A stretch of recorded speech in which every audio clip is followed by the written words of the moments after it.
तो आप देख सकते हैं कि मैडम की चूड़ियों का रंग भी जो है तिरंगे का है। अब इससे बड़ी बात क्या हो गई कि जब सौंदर्य का जो सामान है उसका प्रयोग राष्ट्र गौरव के लिए, यही जो है सबको देखना चाहिए। अगली बार सारी महिलाएं ध्यान रखें, अगर आप चाहें तो ये भी एक तरीका हो सकता है आपके राष्ट्र के गौरव का। दुपट्टा इन्होंने है ही, चूड़ी पहन ली है।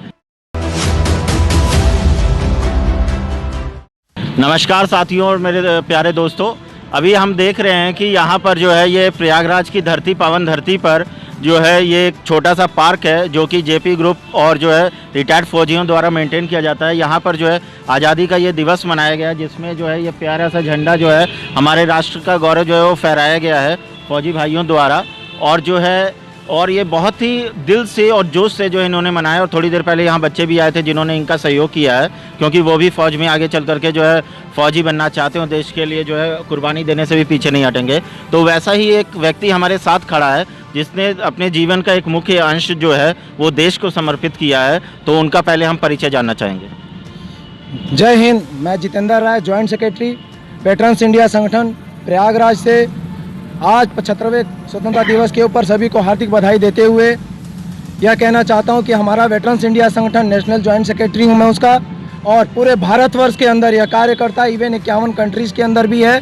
और इसके जो संरक्षक हैं हमारे जनरल GD बख्शी साहब हैं और फाउंडर विनय मिश्रा साहब हैं। हम लोग का जो कार्य होता है पूरे भारतवर्ष के अंदर, हम लोग जहाँ भी किसी एक सर्विसमैन के साथ कोई भी गलत कार्य होता है तो उसके लिए हम खड़े होते हैं। और देश के अंदर जो भी अच्छे कार्य करने होते हैं उसके लिए हम प्रशासन का सपोर्ट भी करते हैं। इसके अंदर हम अकेले नहीं हैं, पूरे भारतवर्ष के, पूरे प्रदेश के, हमारे पूरे ज़िले के एक सर्विसमैन हमारे साथ बैठे हुए हैं। सभी का हमको सहयोग मिलता, हमारे बड़े बुजुर्गों का भी।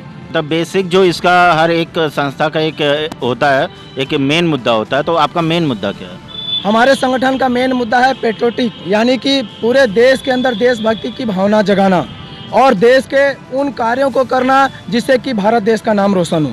और नारी के बिना कोई भी समाज जो है वो अधूरा रहता है और वो जो है विकास नहीं कर सकता। इसीलिए जो है हम मैम का परिचय जानना चाहेंगे। मैं अनीता सोनी, ये वेटरन इंडिया की जो अध्यक्ष हैं, मैं उनकी वाइफ है और मैं उसकी मेंबर भी हूँ, अनीता सोनी।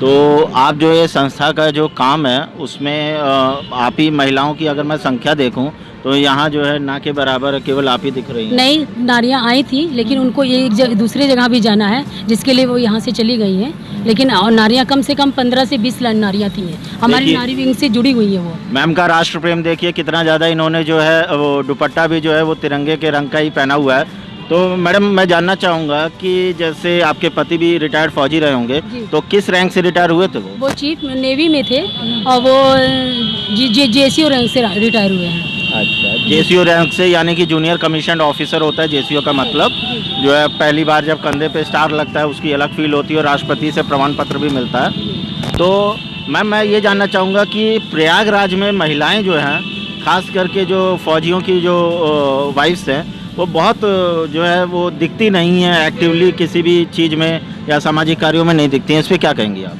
नहीं, उनको धीरे धीरे हम इस ग्रुप में जोड़ रहे हैं, क्योंकि अभी उनको वेटरन्स इंडिया का मालूम नहीं था, लेकिन अभी उन्हें मालूम है कि ये ऑल इंडिया है और ये ऑल इंडिया है पूरे ज़िले में। तो इसलिए हम उनको इस चीज़ों से अवगत करा रहे हैं कि ये क्या है और कैसी संस्था है जो देश के लिए जागरूक है। और हम सब लोगों को भी वो जागरूक कर रही है, क्योंकि हम अपने बच्चों को भी इस चीज़ में आगे रहना चाहते हैं, क्योंकि जैसे हम ही उनको बता सकते हैं कि देश प्रेम क्या है, तभी वो आगे इस देश के लिए, सेवा के लिए वो जागरूक होंगे और इस फील्ड में वो आगे बढ़ेंगे। यहाँ का जो ECHS पॉलीक्लिनिक है जो कि रिटायर्ड फौजियों के स्वास्थ्य के लिए बनाया गया है, उसकी सेवाओं से संतुष्ट हैं आप? जी, बहुत संतुष्ट हैं, बहुत ही इसमें प्रोग्रेस हुआ है, इस ग्रुप की ही वजह से प्रोग्रेस हुआ है। जो कमियां थी वो सैटरडे को मीटिंग होती है जिसमें उस कमियों को दाखिल किया जाता है, बताया जाता है और फिर उस कमियों को दूर किया जाता है, जिससे हम लोगों को अभी बहुत ही काफ़ी सुविधा मिलने लगी है। जैसे हमको दवा समय से नहीं मिलती थी, कुछ दवा जो नहीं आती है तो उसके लिए हमें बाहर से वो परचेस कराने के लिए बोलते हैं,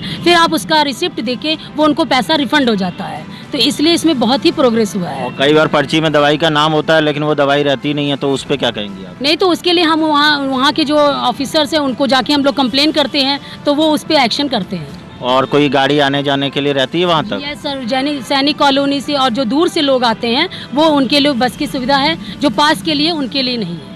वो अपनी सुविधा से आते वो कितने बजे मिलती है सैनिक कॉलोनी में? हैं। वो 6 बजे सवेरे उनकी सैनिक कॉलोनी से आती है, वो वहाँ से वो आ सकते हैं, बमरौली से आती है, बहुत दूर दूर से लोग आते हैं उस बस में, और फिर वो वहाँ पे रुकी रहती है जब तक कि उनको दवा लेके वो वापस आते ये हैं। सैनिक कॉलोनी जो केसी कॉन्वेंट स्कूल के पास है। जी जी। तो आप देख सकते हैं कि मैडम की चूड़ियों का रंग भी जो है तिरंगे का है।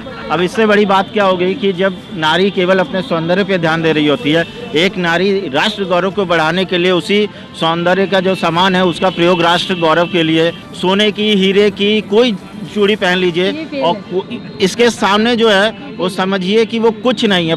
यही जो है सबको देखना चाहिए। अगली बार सारी महिलाएं ध्यान रखें, अगर आप चाहें तो ये भी एक तरीका हो सकता है आपके राष्ट्र के गौरव का। दुपट्टा इन्होंने है ही, चूड़ी पहन ली है होता है। तो सर आपका शुभ नाम? मेरा नाम गुलाम रब्बानी शकील, मैं रिटायर्ड सूबेदार हूँ, आर्मी मेडिकल कोर्स।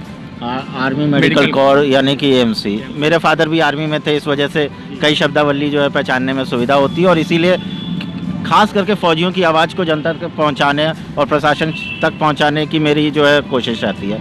तो सर मैं आपसे जानना चाहूँगा कि ये जो तिरंगा रैली, तिरंगा यात्रा, हर घर तिरंगा अभियान जो इस बार आज तक इतने साल हो गए हैं, लेकिन कभी ऐसा नहीं दिखा कि छोटे छोटे बच्चे, बड़े बुजुर्ग सब हाथ में झंडा, घर पे झंडा, दुकान पे झंडा, यहाँ तक कि जो ई रिक्शा है उसमें 2-2 4-4 झंडा दिख रहा है। तो उस पे क्या कहेंगे? उसकी वजह यह है कि साहब पहले सरकार के भी हमारे माननीय प्रधानमंत्री मोदी जी का ये कार्यक्रम चला है, उन्होंने इस देश को जगाया है, सब बच्चों को देश के प्रति जो है उनके आज़ादी के लिए, आज़ादी 75 साल जो महोत्सव मना रहे हैं, देश के लिए सबको अपना जागरूक रहना है, उसके लिए बनाया है उन्होंने। तो एक आम धारणा ये बन रही है कि कई लोग जो है विपक्ष इसको मुद्दा बनाता है कि मुसलमान जो है इस वर्तमान सरकार से खुश नहीं, उस पर क्या कहें? नहीं, गलत कह रहे हैं, ऐसा नहीं है। जो है वो सामने है, हर आदमी खुश है, आपके सामने माहौल मौजूद है, हर आदमी चाहे हिंदू हो, मुसलमान हो, सिख ईसाई, हर आदमी अपने घर पे झंडा तिरंगा लहरा रहा है।